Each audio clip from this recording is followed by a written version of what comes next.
Hello everyone. In this video, I'll be talking about laryngomalacia, which is a congenital abnormality of larynx.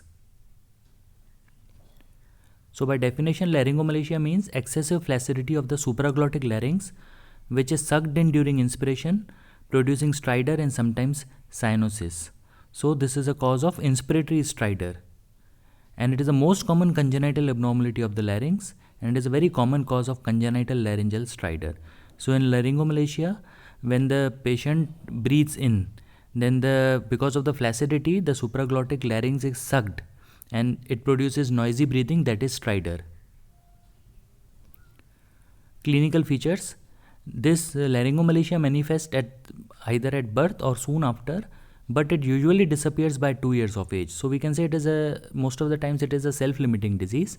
And the most common symptoms the parents of the child say is stridor. And typically this stridor increases when the child cries or when the child is put in supine position. But when the child is put in prone position, then this stridor subsides or decreases.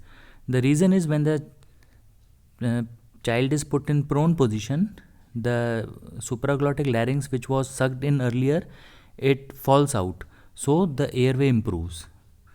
And other features are normal, like cry is normal, and there is no difficulty in feeding, and very rarely failure to thrive may be seen. The diagnosis is by proper history taking, by asking the characteristics of the stridor, and then by examination of the larynx. Now in children, indirect laryngeal examination is not possible, so direct laryngeal examination is done under general anesthesia. And nowadays flexible laryngoscopy is also a very good option to visualize larynx in children. On visualization of larynx, epiglottis is seen as curled upon itself, which gives it a shape of omega. And floppy airy epiglottic folds are seen, and the arytenoids, they are prominent. So this can be a picture of the larynx of a child with laryngomalacia. Here we can see that the epiglottis is elongated, it is curled upon itself, and it is like omega shape. The treatment of laryngomalacia is conservative most of the times, and this condition subsides by 2 years of age.